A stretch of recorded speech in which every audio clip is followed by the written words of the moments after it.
So recently আমি অনেকগুলো cinema দেখলাম, যার মধ্যে একটা রয়েছে ক্যাডোলেক, এবং দেখার পরে আমার একটাই থটস যে হাউ স্টুপিড আমি যে এই সিনেমাটা এতদিন কেন দেখিনি। সিনেমাটা এই বছরের one of the best movie এবং এর মেকিং একদম ব্রিলিয়েন্ট। এই সিনেমাতে অভিনয় রয়েছে আমার একজন পছন্দের অভিনেতা ডাইলান ওব্রায়ান, যার বয়সটা তো একটু কম, তবে ভবিষ্যতে আমি প্রিটি মাচ শিওর সে একজন বড় অভিনেতা হয়ে দাঁড়াবে। সো চলো এবার, এবং অবশ্যই শুরু করার আগে আপনাদের বলে দিই এটা একটা থ্রিলার মিস্ট্রি সিনেমা, তবে এতে কিছু সাইফাই এলিমেন্ট রয়েছে, তাই আমি রিকোয়েস্ট করবো যে মাথার সব জড়তা ছেড়ে একটু মন দিয়ে আমার কথাগুলো শুনুন। গল্পের শুরুতে আমরা একটা অ্যাক্সিডেন্টের সিন দেখতে পাই। একটা গাড়ি অ্যাক্সিডেন্ট করে ব্রিজ ভেঙে সরাসরি একটা লেকে গিয়ে পড়েছে। আমরা একটা ছেলেকে দেখতে পাই যে সেই অ্যাক্সিডেন্টে বেঁচে গিয়েছে, তবে সাথে ছিল তার মা যে সেই দুর্ঘটনায় মারা যায়। তারপরে বেশ কিছুদিন পর আমরা সেই ছেলেটাকেই দেখি। ছেলেটার নাম হচ্ছে প্যারিস, যে সেই বৃহৎ লেকটাতে কাজ করে পরিষ্কার করার, এবং সেই লেকটার নামই হচ্ছে Caddo lake.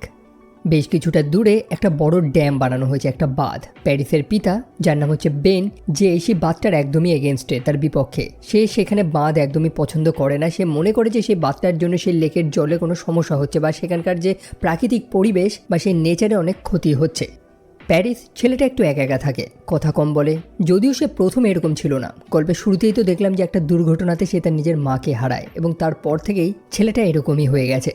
By the way, এই মুহূর্তে যে সময়কালটা দেখছি এটা হচ্ছে 2003, আর তারপরে সময়কালটা শিফট হয়ে যায় 2022-এ। আমরা এলি নামক একটা মেয়েকে দেখতে পাই, তার সাথে রয়েছে আর একটা ছোট মেয়ে যার নাম হচ্ছে অ্যানা। অ্যানা হচ্ছে এলির সৎ বোন। তারা কিছু শপিং টপিং করে বোটে করে ফিরছে, এবং এই সিনেমাতে দেখিয়েছে যে মানুষের কানেক্টিভিটির একটা মেন কেন্দ্র হচ্ছে এই লেকটা। সেই লোকাল মানুষগুলো দৈনন্দিন জীবনের সাথে মিশে আছে সেই লেকটা, তবে এই স্থানটা অনেক পুরনো। এই স্থানের বহু নাম রয়েছে, বেশ কিছু নাম তো অনেক পুরনো, যখন এই স্থানে সেই রেড ইন্ডিয়ানরা বসবাস করতো, অর্থাৎ নেটিভ আমেরিকানরা।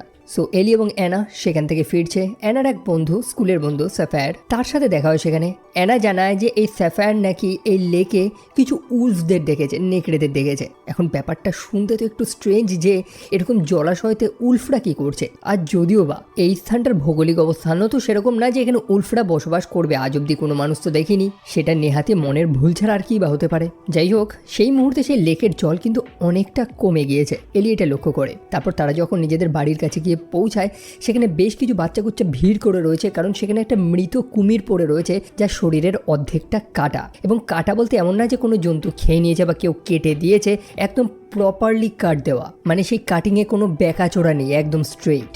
এলির কাছে ব্যাপারটা একটু স্ট্রেঞ্জ যে সে এই স্থানে তো এতদিন ধরে রয়েছে, আদৌ কি এই স্থানে কুমির রয়েছে? আর যদিও বা থাকতো তাহলে এরকম প্রপারলিভাবে কে কেটেছে এটাকে? যাই হোক, তারপরে আমরা আবার সময়ের আগে চলে যাই সেই 2003-এ। প্যারিস নামক সেই ছেলেটাকে দেখতে পাই যে একটা ডাক্তারের কাছে গেছে। সে ডাক্তারের কাছে গেছে তার মায়ের ব্যাপারে জানার জন্য, যে তার মায়ের অ্যাকচুয়ালি কি হয়েছিল। দেখুন, গল্পের শুরুতে তো দেখেছিলাম যে সেই দুর্ঘটনাতে প্যারিস তার মাকে হারিয়েছে। তার মায়ের একটা সিজার এসেছিল। সিজার মানে হাত পা কেঁপে ওঠার নার্ভের একটা রোগ, যেটা খুবই আনফর্চুনেট ছিল। সে গাড়ি চালাচ্ছিল, তখনই সিজারটা ওঠে এবং সেই অ্যাক্সিডেন্টটা হয়। তবে তার মায়ের যে কান থেকে রক্ত বেরোচ্ছিল, একই সাথে তার মায়ের তো এরকম কোনো রোগ ছিল না। যতদূর সে জানে, কান থেকে রক্ত বেরোনো এইগুলো তার মায়ের রোগের সাথে তো ম্যাচ খাচ্ছে না। মানে অ্যাকচুয়ালি প্যারিস জানতে চায় যে তার মার কি হয়েছিল, অথবা ডাক্তার হয়তো ধরতে পারেনি যে তার মায়ের আদৌ কি রোগ আছে। তার মা তো মারা গেছে, তবে প্যারিস সে হারানোটা এখনো ভুলে উঠতে পারছে না, সেই জিনিসটাকে কোপ আপ করে উঠতে পারছে না। প্যারিস তারপর বাড়ি ফিরে আসে, যেখানে তার গার্লফ্রেন্ড তার জন্য অপেক্ষা করছিল।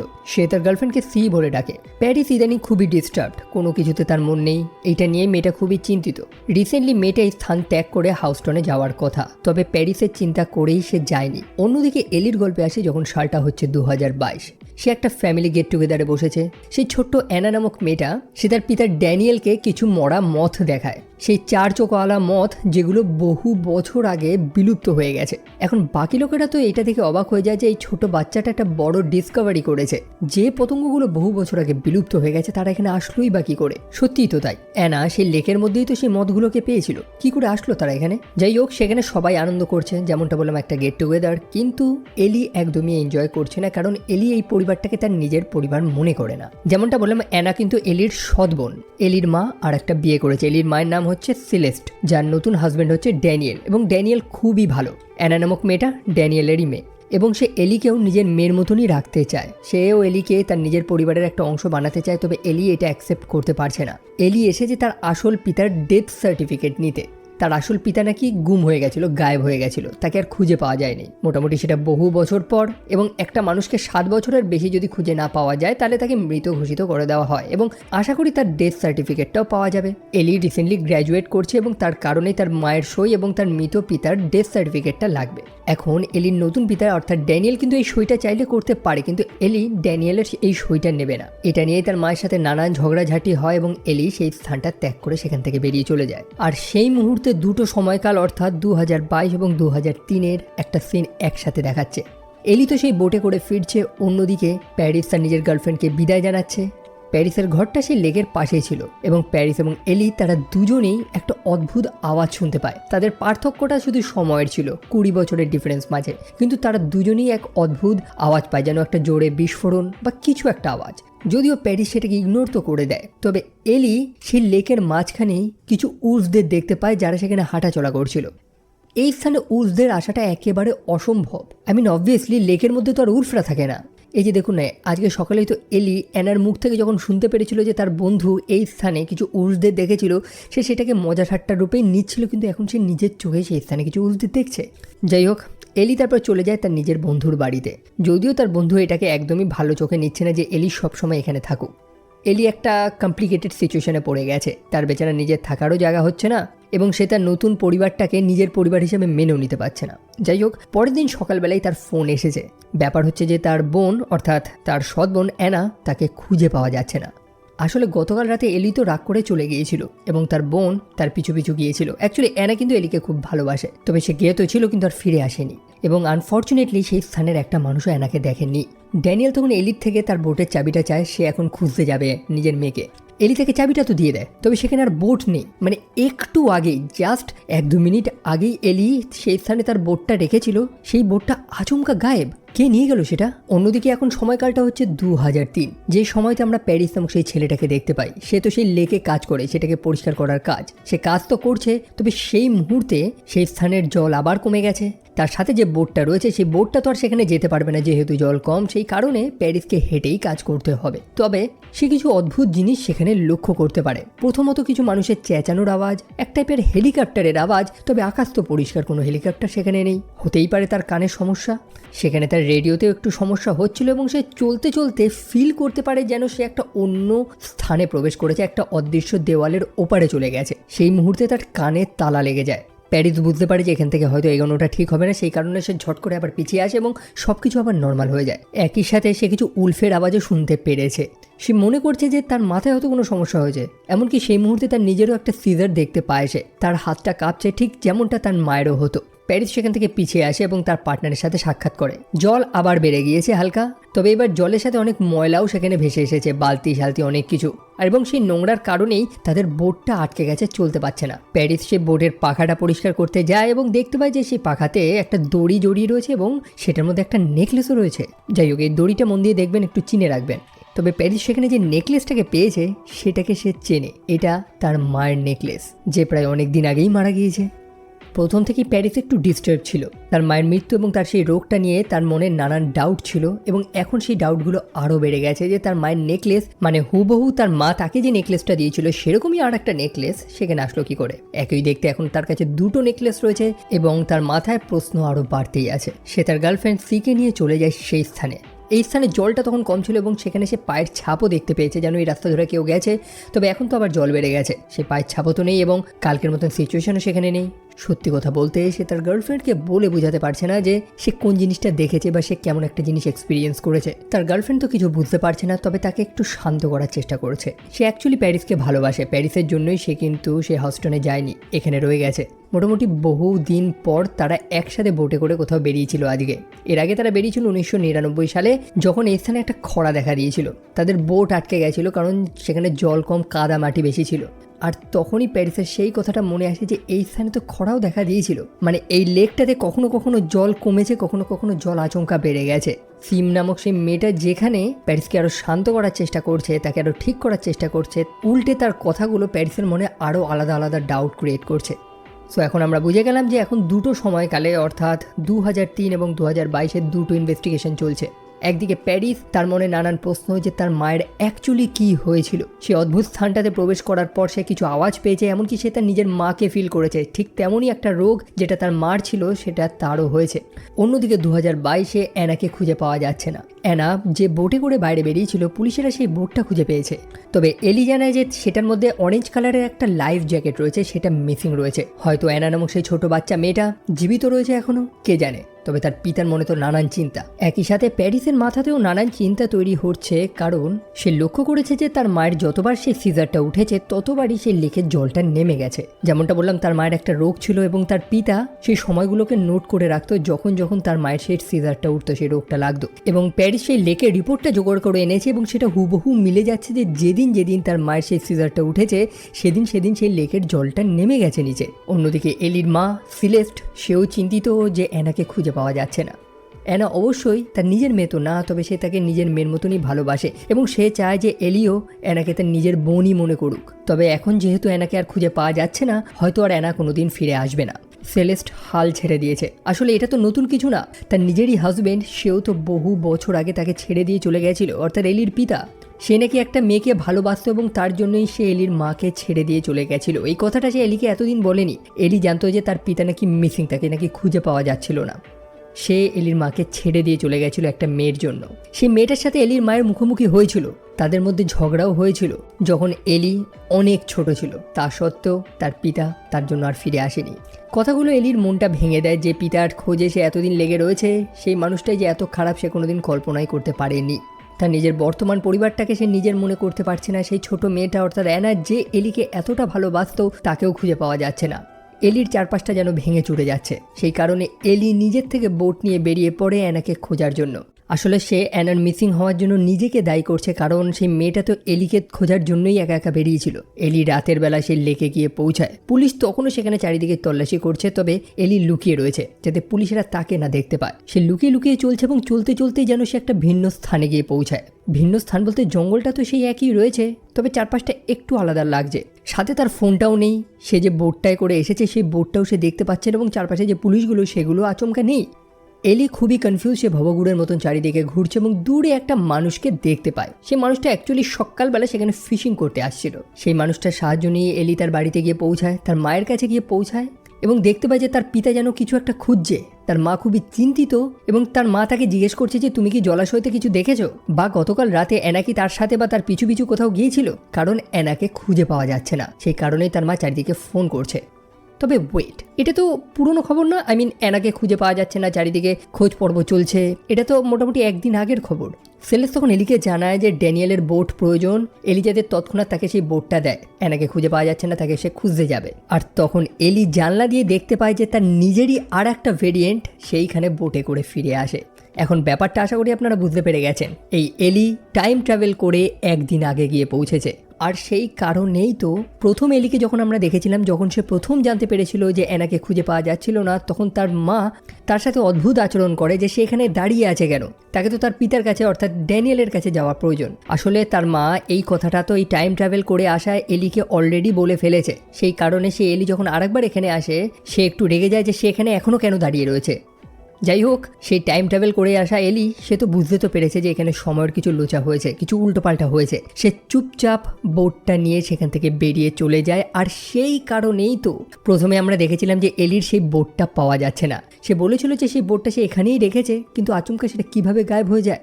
আসলে সেই তার নিজের বোটটা নিয়ে চলে গিয়েছিল। আশা করি ব্যাপারটা এখন আপনাদের বোঝাতে পেরেছি আমি।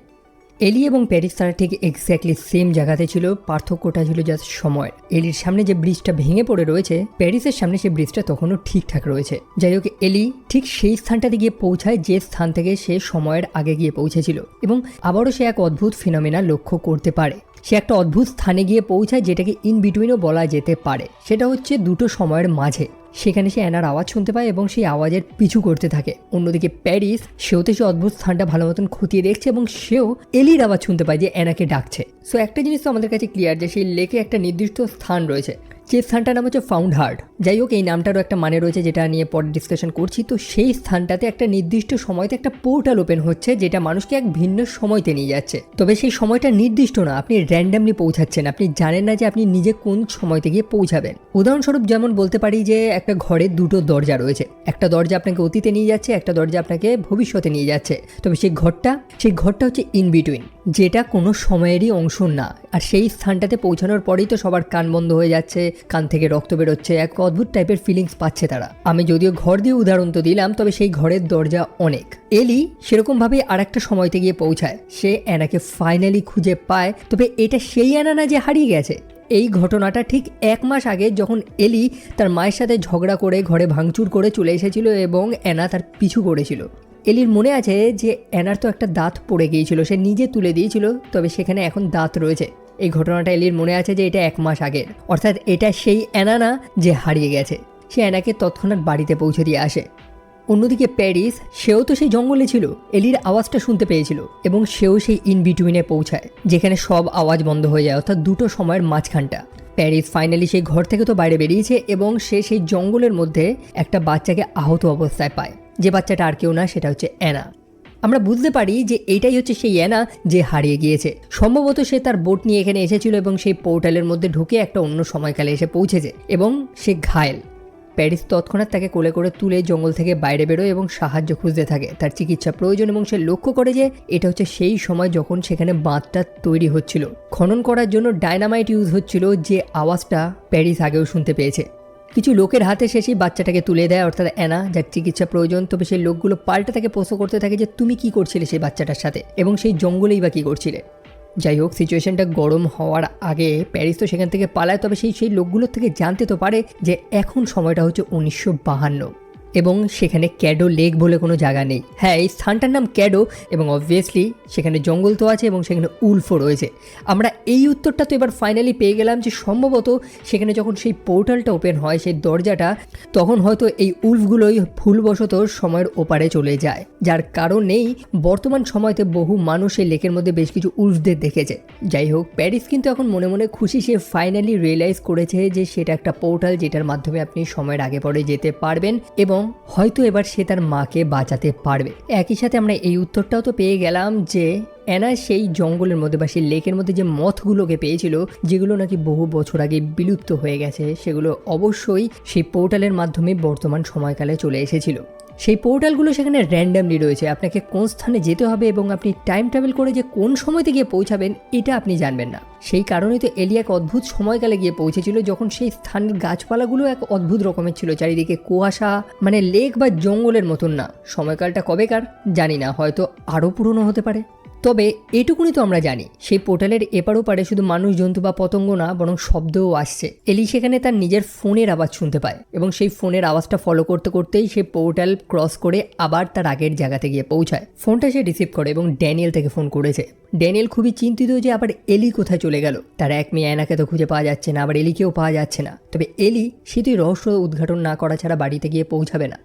তার সেই বোটের মধ্যে দড়ি ছিল, সে দড়ির এক প্রান্ত একটা গাছের সাথে বেঁধে আর এক প্রান্ত নিজের সাথে বেঁধে এগোচ্ছে। তাকে বুঝতে হবে যে সে কোন সময় থেকে কোন সময়তে যাচ্ছে। দড়ির এক প্রান্ত যে গাছে বাঁধা রয়েছে সেটা অবশ্যই বর্তমান এবং সে নিজে চলতে চলতে আবারও অতীতের আর একটা সময়তে গিয়ে পৌঁছায়। তবে এলি তো একা সেই রহস্যের পিছনে নেই, প্যারিসও রয়েছে। সেও সেই সময়ের দরজার মধ্যে প্রবেশ করে এবং ইন বিটুইনে গিয়ে পৌঁছায় সেই ঘরের মধ্যে, যেটা অ্যাকচুয়ালি কোনো সময়কালের অংশ না। এবং সেখানে সে সেই দড়িটা লক্ষ্য করতে পারে যে দড়িটা এলি সেই গাছের সাথে বেঁধেছিল। এইটুকুনি তো জানি যে সেই দড়ির এক প্রান্তে এলির বর্তমানকাল অর্থাৎ 2022 এবং আর এক প্রান্তে অতীতের কোনো একটা সময় যেটা আমরা এখনও জানি না। প্যারিস যদি সেই দড়িটা ফলো করে তাহলে সে অবশ্যই একদিকে নয় এলিকে পাবে, নয়তো আরেক দিকে এলির সেই বর্তমান সময়তে গিয়ে পৌঁছাবে এবং সে সেই সময়তে গিয়েই পৌঁছায়, অর্থাৎ 2022-এ। সে বেচারা ভেবেছিল যে সে হয়তো নিজের সময়তে গিয়ে পৌঁছেছে। পুলিশ এখানে পেট্রোলিং দিচ্ছে, আকাশে হেলিকপ্টার উঠছে। আসলে এই পুলিশগুলো তো অ্যানা নামক সেই বাচ্চা মেয়েটাকেই তো খুঁজছে। অন্যদিকে প্যারিস তো সেখানে একটা বোট ইউজ করছিল, যে বোটটা ছিল অ্যানা নামক সেই বাচ্চা মেয়েটারই। পুলিশ সন্দেহ করে যে এই ব্যাটাই হয়তো অ্যানা নামক সেই মেয়েটাকে কিডন্যাপ করেছে। পুলিশ তাকে ধাওয়া দেয় এবং প্যারিস ধরা পড়ে যায়। অন্যদিকে এলি, সে নিজেও জানে না সে কোন সময়কালে পৌঁছেছে। তবে আশেপাশে বহু নোংরা আবর্জনা দেখতে পায় যেগুলো জলের সাথে ভেসে এসেছে, যার মধ্যে একটা ছিল অ্যানার লাইফ জ্যাকেট।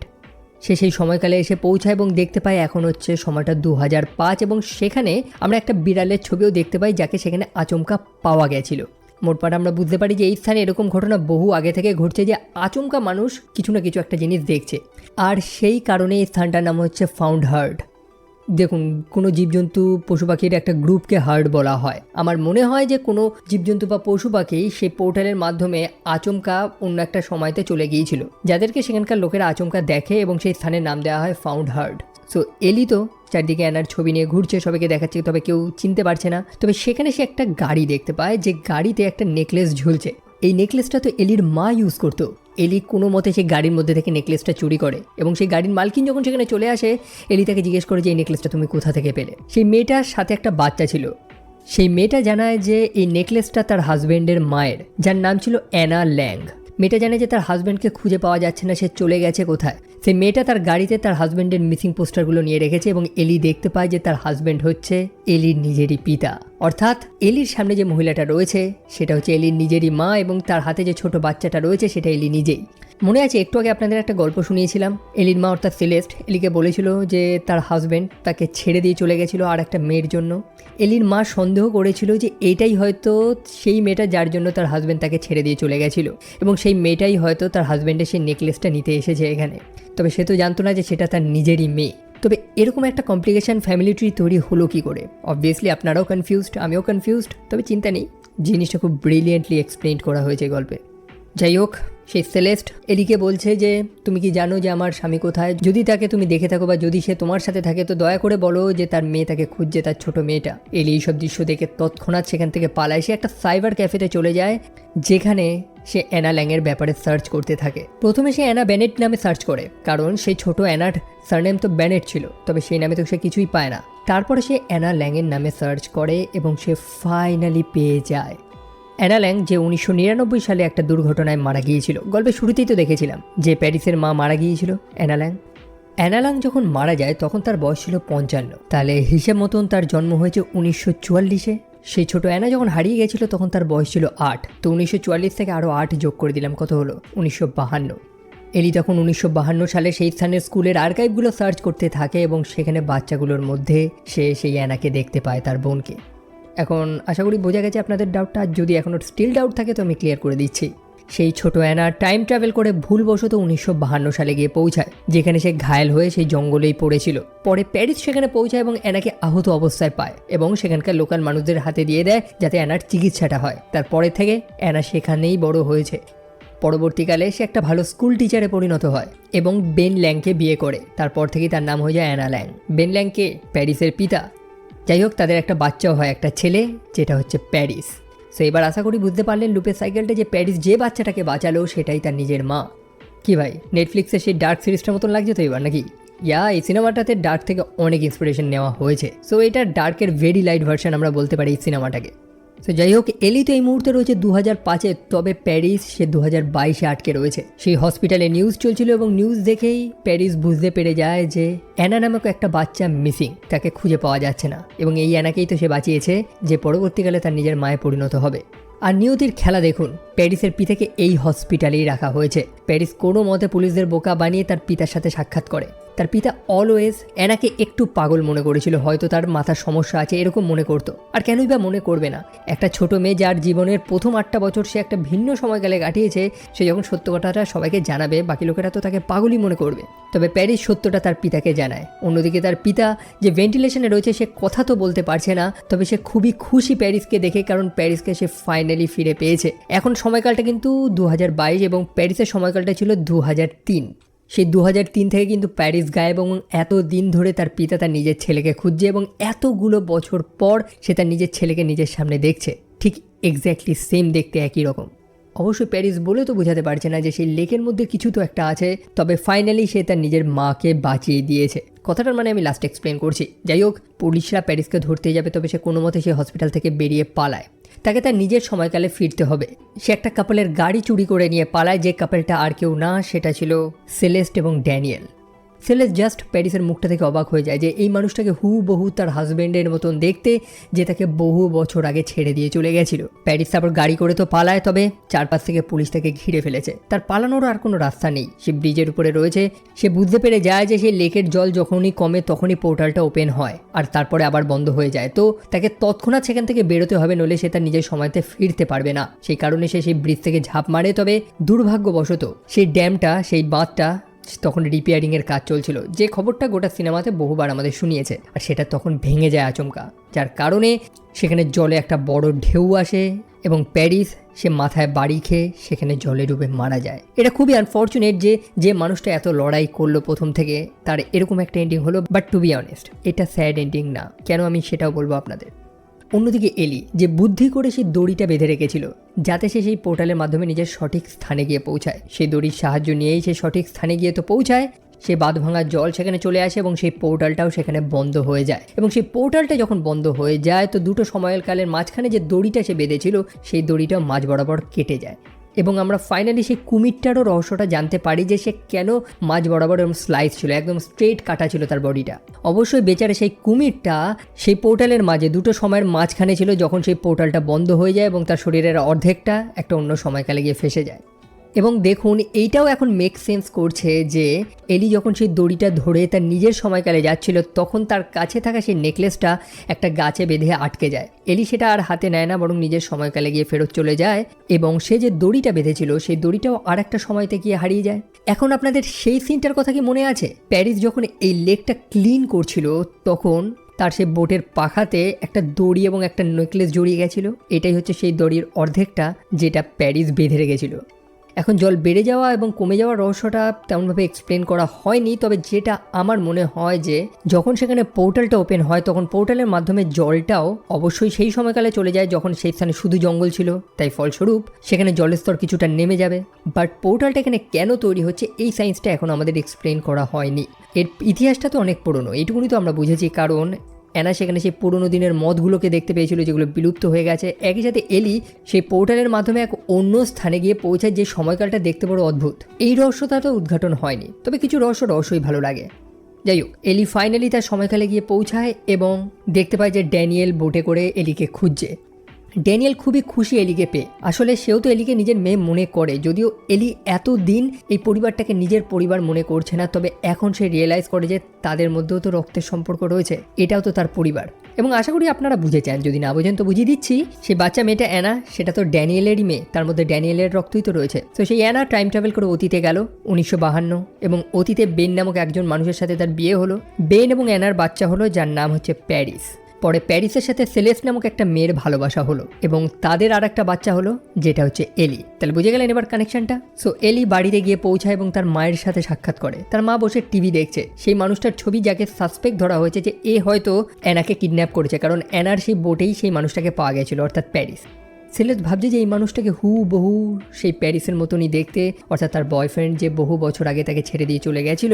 তবে এলি জানে যে না, সে তাকে ছেড়ে দিয়ে চলে যায়নি। আসলে এই গল্পে প্রত্যেকেই তো ট্রাভেলার, তাদের প্রত্যেকের নিয়তি আগের থেকে নির্ধারিত ছিল। প্রি ডেস্টিনেশন প্যারাডক্স তার একটা প্যারাডক্সের অংশ, যারা প্রত্যেকে এই লুপটাকে কন্টিনিউ করে যাচ্ছে।